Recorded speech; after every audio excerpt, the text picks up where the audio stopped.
Now I'm just gonna ask you all a simple question. How many times have you heard the name Seaworld San Diego?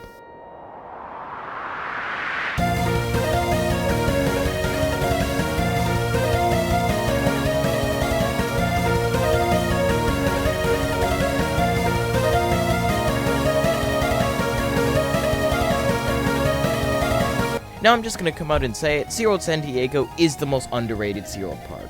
Seaworld Orlando, yeah, that is the best Seaworld Park because, you know, it has the best coasters of the Seaworld Parks, and it has the best theming of all the Seaworld Parks. But Seaworld San Antonio is definitely the worst Seaworld Park, and Seaworld San Diego would definitely be a number 2. Because Seaworld San Diego is by far the most beautiful Seaworld Park. There is no question. I don't care how beautiful Seaworld Orlando is, you cannot beat the view of San Diego and all of the other coasters looking so nice, except for Emperor because he didn't decide to name that one. But every single coaster except for Emperor, even Tidal Twister, somehow looks really good with the San Diego sunset and stuff like that. So I'm going to go over why Seaworld San Diego is a lot better than people give it credit for, and why when you are visiting California, you should make the drive out to San Diego to go to this park, because seriously, it is a good park, and I'm the person that should be able to say that because I go to this place like every single month, and I know this place like the back of my hand. Now I'm going to start off by going over some claims that I've heard about this park that I can confirm are not true. First of all, the operations. The operations are amazing at this park. Now, I can say, Tidal Twister, when it's open, the operations, yeah, they definitely can be better. But Manta, Journey to Atlantis, and especially Emperor, all have extremely good operations. Manta is always running 3 trains. Manta is always sending those trains as fast as possible. Yeah, there will be a few times that it stacks, but mainly that's not because of the ride operators, and that's usually because somebody was too big and they had to get out of the seat. Seriously, that happens way too often. Other than that, not many operation holdups happen. Yeah, there will be some days where the operators are going a tad bit slower, but it's never atrociously slow. And all of the rides at Seaworld San Diego, aside from Tidal Twister, because that one, for some reason, it just takes so long for them to send out. Probably something to do with the ride system. Other than that, every single ride at Seaworld San Diego isn't complicated. The ride that they can send out the fastest is usually Journey to Atlantis with the small boats. And also because, you know, there are not many things that they need to check, and also you only need 2 operators to operate that thing at the station. So yeah, all the rides at Seaworld San Diego aren't that hard to operate, and either way, they're all still very quick at it. Now, I've heard things of operators going extremely slow at SeaWorld, but I've never really seen that. Like, in all of my visits, and I've gone, like, so many times between 2019 and now, like, seriously, I have not seen a single day where Manta, Journey to Atlantis, Emperor, Tidal Twister ride-ops have been extremely slow to the point where it's atrocious. They've always been at least slightly fast. Now, the next thing I want to go over is the ride collection, because I just want to say that even though it does seem like this park has a very bad ride collection, with their top 2 coasters being a B&M Mini Dive and a Mock Rides Family Coaster. But let me tell you, all of the rides at this park, even Tidal Twister to some extent, are pretty fun. Let's start off from top to bottom. Emperor is a extremely fun dive coaster. Like, it's definitely in the top 5s of dive coasters, because first of all, there's no mid-course. That automatically elevates it way up past some dive coasters. It's very quick pace and never really loses speed. The first drop provides some extremely good sustained ejector airtime in the back and some nice floater in the front. And the B&M vest restraints do not bother me at all on that ride. I haven't been stapled once, and there's always the trick where you slide forward a little bit in your seat, so when the ride operator does staple you, you just slide back. Especially considering how Emperor has those deep dish seats, as I call them, where they slide down really far back, so the ride operators don't notice you sliding forward in your seat. And then there's Manta, the Mock Rides Family Coaster.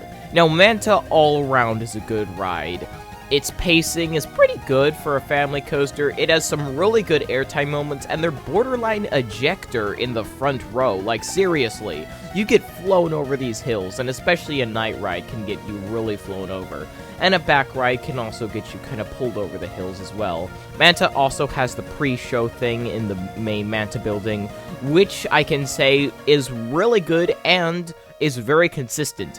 While yeah, there are days where the door will be left open or recently for some reason the projectors haven't been on, but those days are stagnant and they don't happen too often, so when you go, you will most likely have all of the effects working in the tunnel. It's not like Six Flags, they know how to handle their effects.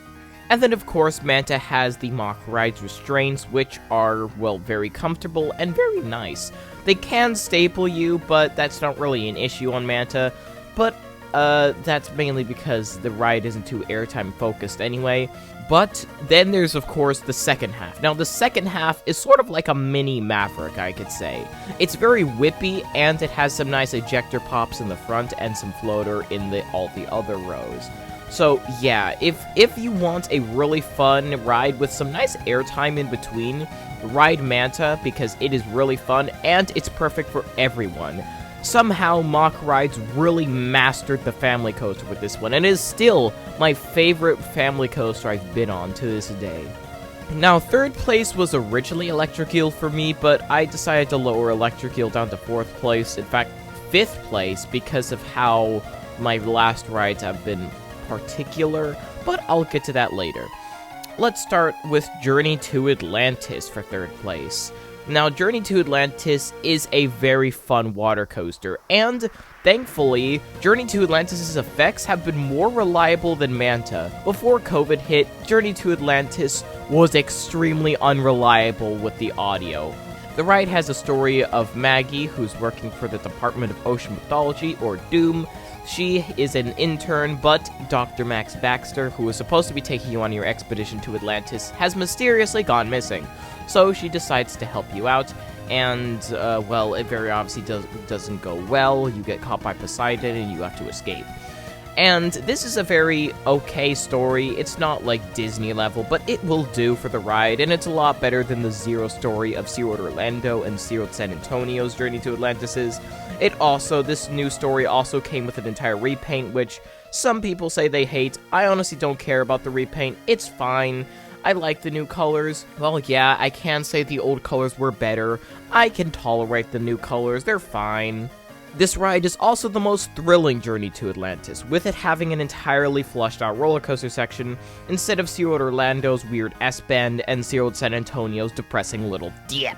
And I don't know if this is considered spoilers, but if you are very sensitive to spoilers like this, then I guess you could skip to this timestamp where I stop talking about the spoiler of Journey to Atlantis. I'll give you some time. Alright, I hope that was enough. Basically, Journey to Atlantis has an elevator, and this elevator is very particular. Not only can it fit 2 boats in it at once, meaning that there are 2 elevators, each of them holding 2 boats, so that's 4 boats at once, but it also means that the elevators will have to tilt to get out of the way. Now, with most elevators, what will happen is they'll be on a sort of pivot system, meaning that they'll just kind of hang there while the elevator tilts, but Journey to Atlantis is different. Journey to Atlantis elevator fully tilts everything in the elevator, including you in the boat, meaning that you will slide to the side, which is a weird feeling because you're going up and then you're going to the side, and then you have to do it again to get back onto the track. Now, this elevator is the whole reason why Journey to Atlantis is the second most problematic ride at Seaworld San Diego. This elevator is very prone to breaking down, which is very obvious because it's a water coaster and it's an elevator. Those two things do not match. But this elevator also has some nice drums and then a continuation of the story. If you want to see the full story, then just watch a POV or just go to the ride. It's really not that special of a story. I kind of summed it up to you anyway.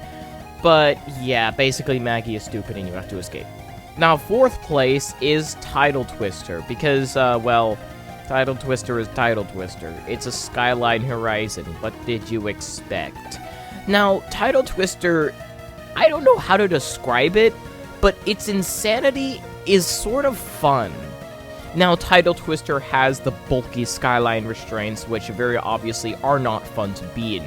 And for someone like me, who's very skinny, you actually really can't. It's sort of like a pinball being in those things. You start getting bounced around on the restraints. But if you're someone like me who actually waited for the opening of Tidal Twister and then rode it with me blindly, not thinking about how it was mostly a bad ride, but honestly, Tidal Twister was sort of fun. The thing about it is you need to ride it correctly. You need to know that this ride is janky and it bumps and you have to be prepared for it. I would suggest just keeping your head back and try to limit your body's movements as much as possible, because if you don't, then you're going to be bounced around like a pinball. And also prevent yourself getting stapled, because if you get stapled, it's going to staple you right in that general area, which, no matter who you are, it's still gonna hurt. The only other bad thing about Tidal Twister is that the cars are, well, there's one seat facing forwards and one seat facing backwards. The problem with this is both of these seats are right next to each other, meaning you have to face the other rider, and if you don't know the other rider, or you aren't, like, friends with them or something like that, then it is going to get really uncomfortable. Like, really, really uncomfortable. Seriously. Like, because of how long Tidal Twister's dispatches are, and then there's that moment where you're kind of sitting there and you're, like, waiting for the ride to start when you're flipped on your side, you just awkwardly stare at the person next to you, and if you're someone like me who's an introvert, you don't know how to start a conversation. So you end up both just staring at each other in complete silence, just like, okay, yeah, well, when's the ride gonna start? Other than that, Tidal Twister is a okay ride. I wouldn't consider it, like, extremely bad, but I wouldn't consider it, like, one of the best in the world, or one of the best in the park, or one of the best in that area, because it's right next to Manta, and Manta absolutely crushes this thing. Now, for number 5, this is going to come unexpected, but it's Electric Eel, the Skyrocket 2. Now, I don't know what happened to Electric Eel. I don't know what Seaworld did to the shin guards, but it feels like the shin guards got thicker, because the shin guards are now, whenever I ride Electric Eel, they dig into my shins, meaning that basically it feels like a leg torture every single time you go on this thing. Now, it's definitely not as bad as Riddler's Revenge's torture. That thing just needs to go and burn, but Electric Eel, why? Electric Eel was actually a really fun ride before they upgraded the shin guards, but now Electric Eel is just a painful ride, and if you should only ride it if you absolutely have to, because until Seaworld fixes this weird shin guard problem, Electric Eel is forever going to be a very neutered ride, because it is just those freaking shin guards. Now that I'm done going over the ride collection, I just want to talk about some other things that people don't talk about this park, because these things are pretty good. First of all, the non-coaster collection is pretty good. Yeah, they do definitely need some more flat rides. Like, this park is definitely lacking in the flat ride department, but Shipwreck Rapids is a very good and very soaking water ride that I can say gets 2-hour waits on pretty much any day where it's above 70 degrees. So if you want to get on Shipwreck Rapids, go as fast as you possibly can when the park opens, because that thing is going to get a line real quick. The next thing I want to talk about is events. Hollow Scream is a very, very good Halloween event that, well, let's just say if you want to get some really good night rides on Manta, you're going to have to brave the midways, and the midways are genuinely terrifying during Hollow Scream. Like, you have to walk past every single freaking scare actor when you're trying to... I had to get from Manta to Journey to Atlantis so I could experience a Journey to Atlantis night ride, and oh my god, the amount of scare actors was freaking insane. But yeah, Hollow Scream, if you're not into the scary stuff, it's a very good time to get on some Manta night rides, because seriously, Manta is absolutely dead during Hollow Scream. Yeah, it does get a line later in the night, but for the first around hour of Hollow Scream being open, Manta has not a bit of a line, which is really nice. I don't know about Emperor, though, because Emperor wasn't open at the time that Hollow Scream happened last year, but this year I'll be able to see about that, and hopefully it's the same story, but considering how Electric Eel had a long line at the start, I don't really know about Emperor having no line, but Manta for sure had a short line. The next event, Electric Ocean, is seriously top class. Seriously, this event was so fun. The most experience I've had with this event was my visit in 2019 in the middle of July. I got a quick queue, so I was able to get some nice rides on Manta, seven in a row to be exact. But these shows in Electric Ocean are absolutely amazing. I don't know about what 2021 was all about because it was after COVID, so I think they were trying to tone it back on the shows because Atlantis Ignites and the main Electric Ocean show, Cirque Electrique, was not happening. Instead, they were doing a smaller version of Cirque Electrique in the former Pets Rule Amphitheater, which is now just the Nautilus Amphitheater because Seaworld decided to remove Pets Rule. Yeah, that I don't know what happened with 2021, but hopefully 2022 they will bring back Atlantis Ignites because seriously, Atlantis Ignites was amazing. Like the Tesla coil show was really good, and then there was of course the projection show on the Journey to Atlantis Towers. They do not have Atlantis Ignites at any other SeaWorld theme park, which is why I value it so much. And if there's one show I want to come back, it's Atlantis Ignites. I really hope that comes back for Electric Ocean 2022, because obviously Electric Ocean is happening in 2022. It's literally on their website. So hopefully Atlantis Ignites will happen. If it doesn't, whatever. Electric Ocean is still a very good event.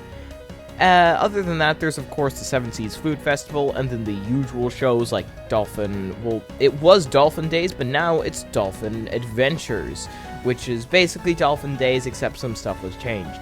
And Sea Lions Live ended on May 16th of 2022 to make way for a new show coming in June. I'm recording this video on May 30th, so I have no idea what that show is, but hopefully, and they said this themselves, that it is going to be similar to Sea Lions Live, so whatever it's gonna be good. Also, I can confirm, Seaworld San Diego is a very well-kept and clean park. Very rarely will you see any sort of like trash on the ground or anything like that, as well as all of the rides except for Manta, because Manta, and honestly, I feel like SeaWorld is thinking about giving Manta a repaint.